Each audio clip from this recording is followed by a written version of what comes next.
Hola, ahora vamos a abordar el problema número 2 de la última evaluación. Entonces, en este problema se propone un cierto contexto que hay que interpretar. Obviamente lo que queremos acá es que ustedes escriban argumentos que puedan tener como resultado lo que se está planteando acá. Entonces, aquí primero está el tema de la solvencia. Este tema acá se puede abordar como un incremento de mayor demanda por liquidez. También se puede abordar por el hecho de que si aumenta la tenencia de efectivos va a disminuir el multiplicador de la base monetaria y por eso también habría una menor oferta monetaria.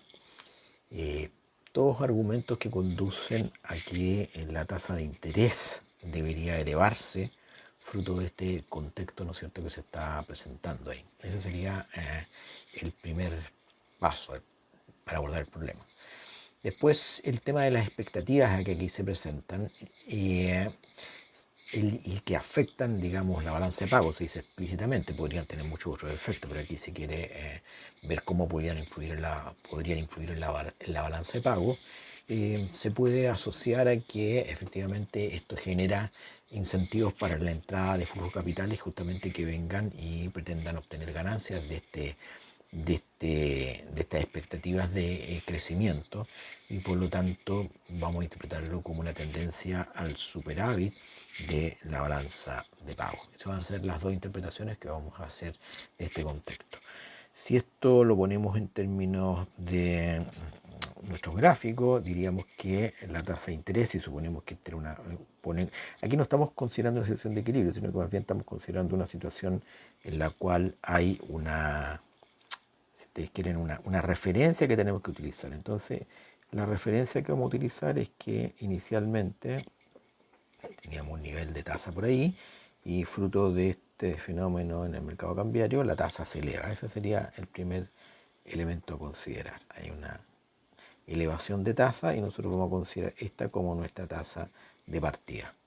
Esto obviamente tiene aparejado el cambio en la LM, que también la vamos a representar asociándola justamente a este cambio. Entonces tendríamos una nueva LM que tendríamos que representar, que estaría representada ahí. Esta sería la nueva LM.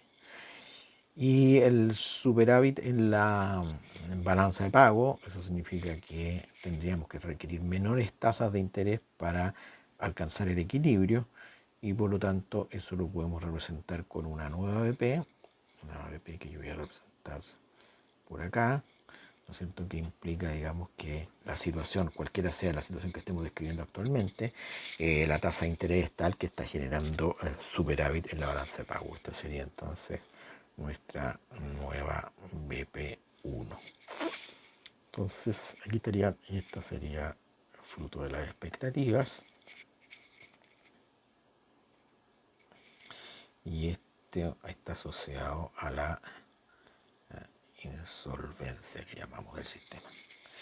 Bien, ese es entonces el contexto inicial. También recuerden que se habla de baja movilidad, por eso colocamos una BP que comparada con la LM es mucho más inelástica.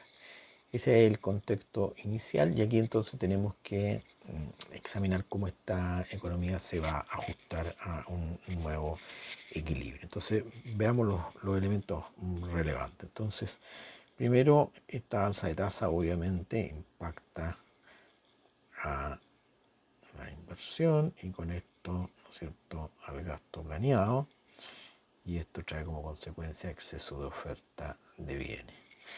Y el otro impacto relevante es que el superávit de la balanza de pagos, provocado por este superávit de la cuenta financiera, trae aparejado, ¿no es cierto?, un exceso de oferta de divisas y esto entonces como consecuencia caída del tipo de cambio. Sabemos que esto impacta negativamente en las exportaciones netas. Y aquí, al igual que ustedes recuerdan el problema anterior, también se genera el mismo contexto, exceso de oferta de bienes. Entonces, la conclusión más relevante es que estos dos contextos nos van a generar una situación de exceso de oferta de bienes. Y eso obviamente trae aparejado una caída de los inventarios, ¿no es cierto?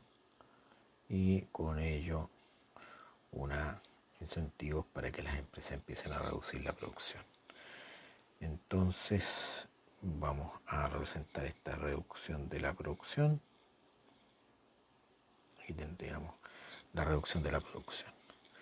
Obviamente esta reducción de producción también trae como consecuencia una menor demanda por liquidez, exceso de oferta de dinero y empieza entonces, ya sabemos, el ajuste de cartera, de la descripción del mercado de bonos, me lo voy acá a obviar en este paso, y finalmente esto va a impactar con tendencia a la reducción de tasa de interés. Entonces vamos a tener un proceso de reversión de este incremento inicial que lo asociamos al desequilibrio que se está observando en el mercado monetario. Entonces aquí vamos a tener una reducción de la tasa de interés, un fenómeno de reversión. A su vez, el hecho de que el tipo de cambio esté reduciéndose y esté reduciendo el gasto planeado también nos afecta un proceso de reversión de este cambio en la BP. Esto es por caída del tipo de cambio. Y a su vez también afecta nuestro equilibrio en el mercado de bienes, y eso lo reflejamos en la IS. Entonces, aquí sí tenemos un elemento que va a ayudar a cerrar la brecha, dado que esto va a revertir, ¿no es cierto?, el fenómeno inicial, y esto de alguna manera va a incrementar el gasto planeado y va a permitir la reducción del exceso de oferta de bienes. Aquí eso lo vemos a propósito de que una vez que empieza a reducirse la tasa de interés, digamos, ya no vamos a sostener más desequilibrio en el mercado monetario. Esa sería la manera de irse ajustando, donde va cayendo la tasa de interés y a su vez también va cayendo el nivel de producto. Aquí el nivel de convergencia, si ustedes quieren, se da en torno a una zona como esa. Entonces tendríamos esta reducción del exceso de oferta de bienes. Después, la caída del producto también va a ir cerrando, ¿no es cierto?, el exceso de oferta de bienes. Y por otra parte también el hecho de que la tasa de interés esté reduciéndose, eso reduce el diferencial de tasa con el resto del mundo, y eso genera tendencia al déficit en cuenta financiera, y con eso entonces también se va a estar reduciendo el superávit en la balanza de pagos que consideramos como la distorsión inicial. También el hecho de que se reduzca la renta hace que se reduzcan las importaciones, y con eso tienda a aumentar las exportaciones netas. Esto obviamente no colabora al cierre de brecha, tiende a aumentar el superávit en balanza de pago, pero sí lo hace la caída del tipo de cambio. La caída del tipo de cambio, eso sí, genera menores exportaciones netas, y con eso entonces tenemos una reducción, o sea, antes que la reducción tenemos el efecto de tendencia al déficit en cuenta corriente, y esto sí trae una reducción del superávit de balanza de pago. Y así deberíamos finalmente ir ajustando el sistema, donde debería irse cerrando el desequilibrio en el mercado de bienes y el desequilibrio en el sector externo.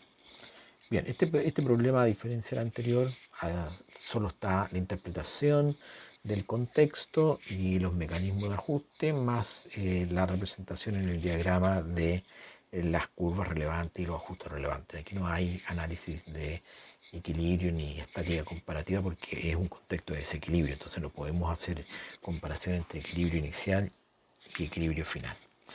Bien, espero que en su autoevaluación esté bastante apegada a lo que ustedes desarrollaron en el problema propuesto.